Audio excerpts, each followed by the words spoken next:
然你们俩都是修真联盟的人，那也应该知道盟主刚发布了一条追杀令，追杀一个叫做沈毅的人。哼，传言此人先是杀了外境高手邱愁，又力挫内境高人陈龙狐，一时名声鹊起，狂得无法无天。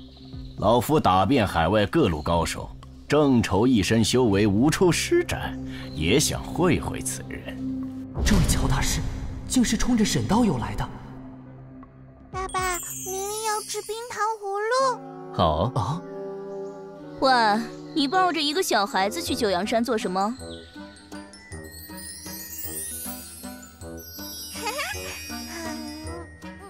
采药。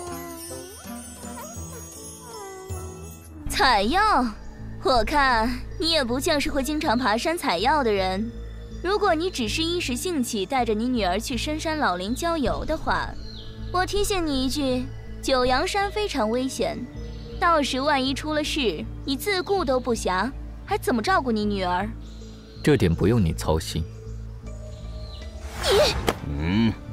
樊小姐，既然她想跟着我们，那就让她跟着好了。有老夫保驾护航，山上遇上什么危险都不用担心。哼，刚才老夫说了半天，这小子居然一点反应都没有，八成一句也没有听懂。看样子他也就是个境界低微的联盟底层人士，真是愚不可及。上车吧，看在乔大师和原生道长的份上，我懒得和你计较。但你上山后必须都听乔大师，不然出了事后果自负。不过我们只有一辆越野皮卡，我的2位保镖坐前面，我和乔大师、原生道长3人刚好能挤在后面。至于你，就只能坐在皮卡外面的货箱上了。你的女儿也不占位置，我帮你抱着吧。不用。阿姨，明明要和爸爸坐在一起。樊小姐，多谢你的好意，不过我也和沈道友一起坐在后面吧。哼，我好意帮你抱孩子，竟然一点都不领情，随你们便吧。待会儿被蛇虫咬了，可别哭着求我要坐进车厢里来。哼。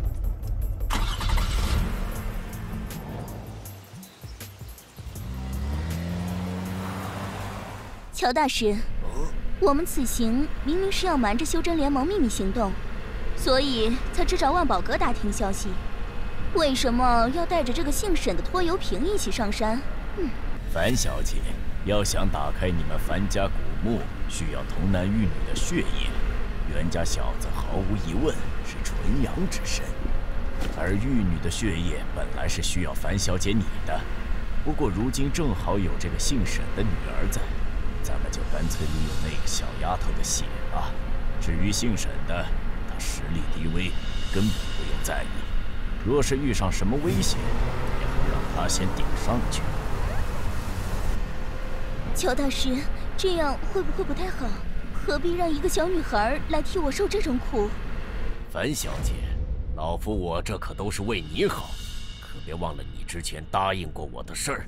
古墓开启以后，任由老夫挑选里面的宝物。乔大师息怒，我只要我樊家祖上的信物，古墓里的其他宝物任由乔大师挑选。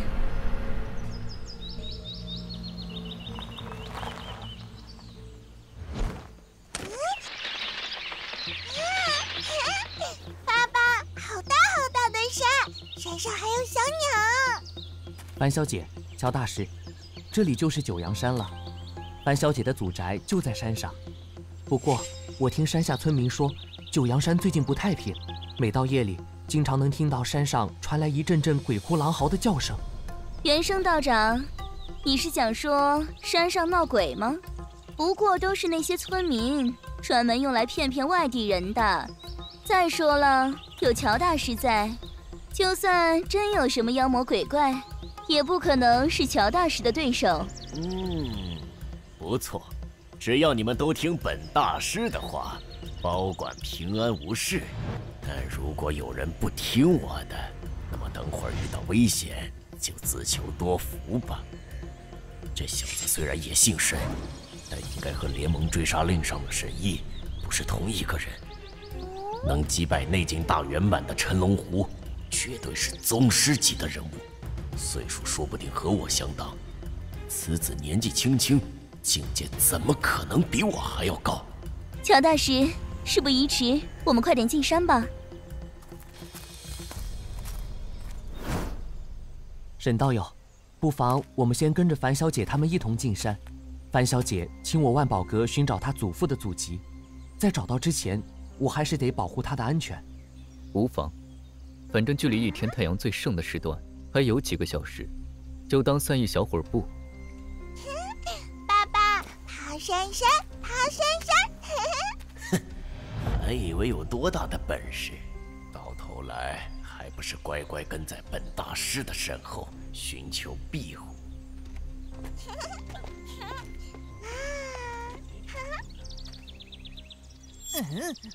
小姐，你看，那里有个小山村。错不了，这里肯定是祖父的故乡，樊家村。想我樊家在海外无人不晓，却还有这么些一辈子都活在山沟沟里的乡下亲戚。快去找山里的村民打听打听，樊家的祖宗祠堂在哪儿？是，小姐。樊家村已经好久没有外来人来过了。你们是？大爷，你是樊家村的人吗？我姓樊，祖父也曾是樊家村的人。我来这里是想替我祖父找到以前的老家，拿回一些重要的东西。小姑娘，原来你也姓樊呐，可惜喽，可惜喽。大爷，你刚刚说可惜什么？小姐，不好了！樊家村里一个人都没有。你说什么？樊家村里竟然没人？咦，刚才那位大爷呢？怎么一声不吭的就走了？沈道友，你发现了没有？事情好像有点不太对劲。看来在找到玄阳草之前，有东西先盯上了我们。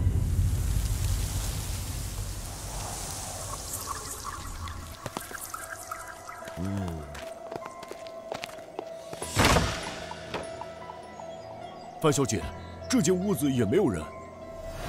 整个樊家村，甚至连头家畜都没有。原生道长，你知道这是怎么回事吗？樊小姐，我建议即刻下山，免得生出变故。我也需将此事禀报给修真联盟。不过是一群山野村民失踪而已，有何大惊小怪？真是没见过世面。樊小姐，不妨先去你的祖宅看看，毕竟我们的目的是取物件。有乔大师保护我们没必要惊慌。到现在为止都还没察觉到，就这也敢自称大师？扫码下载爱奇艺漫画和八达 APP， 观看仙尊奶爸当赘婿同名漫画，更多新剧情提前解锁哦。